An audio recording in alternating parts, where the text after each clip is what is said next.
Live from Fargo and serving you on TV, online, and on the go. This is Valley News Live at 5:30. It's been a hot one out there today, and muggy too, and we've got severe weather to tell you about. Let's head right over to Chief Meteorologist Hutch Johnson for the latest. Hutch. Thanks so much, Andrea. Heading into our afternoon, some in the valley are experiencing severe weather. There has been an active tornado warning from the 5 o'clock hour until just now. It's been allowed to expire. We'll continue to monitor the storm, but it is tightly rotating. We're talking about this cell just to the south and to the east of Newfold and traveling basically along Highway 59 toward the Thief River Falls area. As we take a gander at the radar, we still see a sign, at least some signs of some rotation with that cell. We have not got ground confirmation that a tornado is on the ground, but that rotating thunderstorm is moving southeast along 59 at about 20 miles per hour, putting it near Thief River Falls by 6:06. We'll keep you updated if the situation with that cell does change. Now, as we monitor the storm moving over Grafton right now, hail will be a primary threat from this cell, up to an inch in diameter. It also is showing some signs of rotation on the south side where you see the greens there. There's some spin with that storm as it moves toward the Red River Valley of portions in Walsh County right now. So we'll continue to monitor that. There is thunder and lightning in Lakes Country. This is Becker County. Strong storms there, but this storm not necessarily tightly rotating and not necessarily producing large hail. So garden variety thunderstorms there. And as we take a look at the big picture across the region, hit and miss thunderstorms will be a part of our evening for many of us, not all of us, throughout the evening, with severe storms out to the west, a chance in Fargo later tonight. Temperatures sweltering hot in the 80s this evening. Andrea, will cool off into the 70s after sunset. Yes, we'll have a chance of storms in the FM area. Most of us have a chance of storms. I'll go over it in detail here in a few moments in your main weather. Why should your children be afraid? Why are we teaching our children to be afraid? A local First Amendment lawyer says there's nothing wrong with people taking pictures in public, disagreeing with many parents upset over people snapping photos of their kids. Outraged moms and dads have been posting on social media saying, watch out for a man taking pictures of your kids at Fargo's Island Park pool. Police questioned 37-year-old Kirk Ludwig, but found out he didn't do anything criminal by taking pictures. However, he has been banned from Fargo public parks. A similar incident in West Fargo has others concerned. Police questioned a man with a disposable camera snapping photos at McDonald's. Some are wondering, why were these men allowed to walk away with the pictures? And others wonder, what's the big deal if it's not illegal? Valley News Team's crime and safety reporter Nicole Johnson investigates. We tell our staff immediately, if something doesn't look right, or somebody approaches you and they don't feel good about it, call the police. Director of Fargo Park District Roger Gress says it was the right choice to ban Kurt Ludwig from public parks. While he didn't do anything illegal, Gress says it didn't feel safe. If you're my daughter and you're down there or wherever you're at, and if I've got a question, your face is going to show up on somebody's living room wall or part of a group of pictures because they're a level 1 sex offender or level 2 or a level 3 or just a creeper. We're going to do everything we can that's legal, that's fair, but if Roger Gress is going to make a mistake, I'm going to err on the side of what I think is safe for the community. Bottom line. The guy isn't doing anything wrong. You just don't agree with what he's doing. First Amendment lawyer Willie Kirschner says this is an attempt to limit the constitutional rights that people have to take pictures of things in public. You can tell them, I'd like you to stop doing that. You can turn your back to them.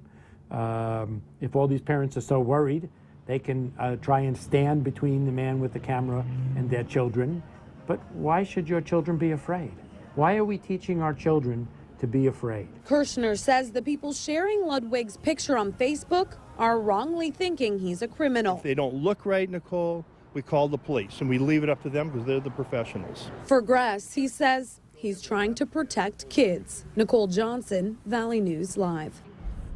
While Ludwig isn't facing any charges for taking pictures, he was cited for possession of marijuana yesterday. We talked to him today, but he didn't want to appear on camera. A warrant is out for the arrest of a Fargo woman facing felony charges after trashing her apartment. Anissa Abdi Abdul was supposed to appear in court this morning on charges of criminal mischief and disorderly conduct, but she never showed up, and police are now looking for her.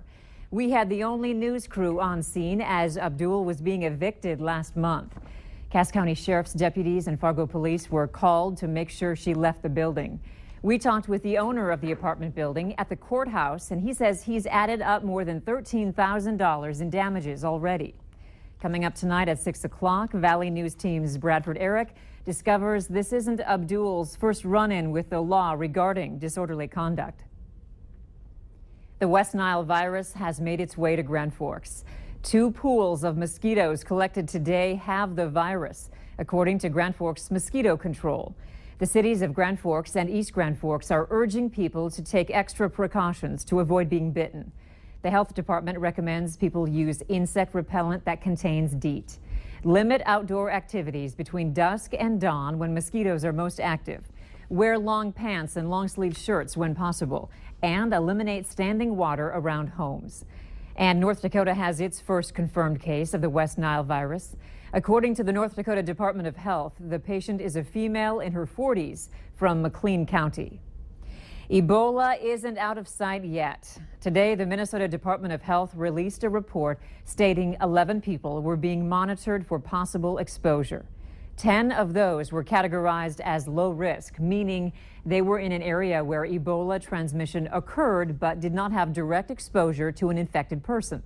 The other person is listed as some risk, defined as engaging in direct patient care where Ebola transmission had occurred, having close contact with a person exhibiting symptoms of infection, or having direct contact with an infected patient while wearing protective equipment. Honestly, we've seen enough of them happen now that I'm kind of surprised when people are surprised. You know what I mean?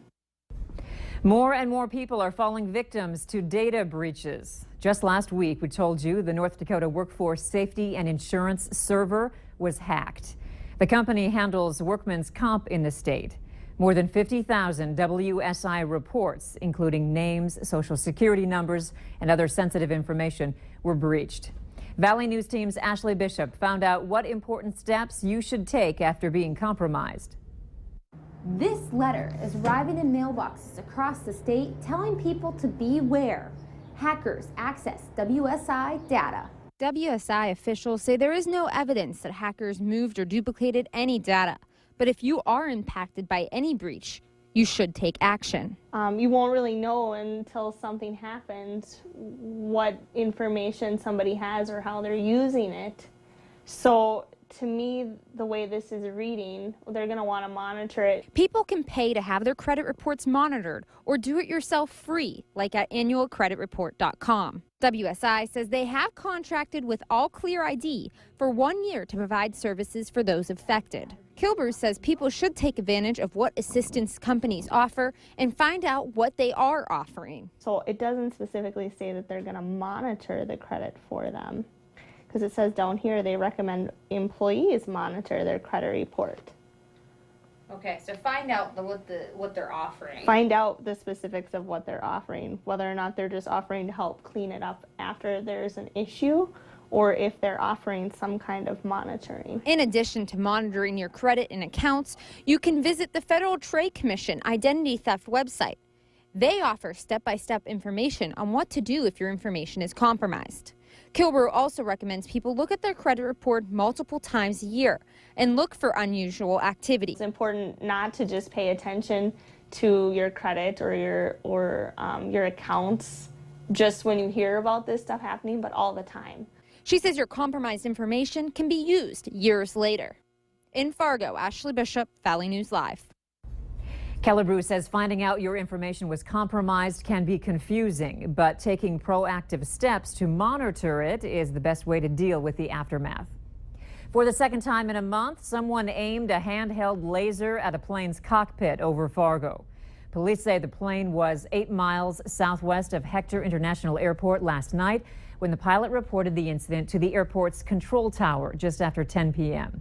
It happened about the same time and in the same general area where a similar incident happened on June 9th.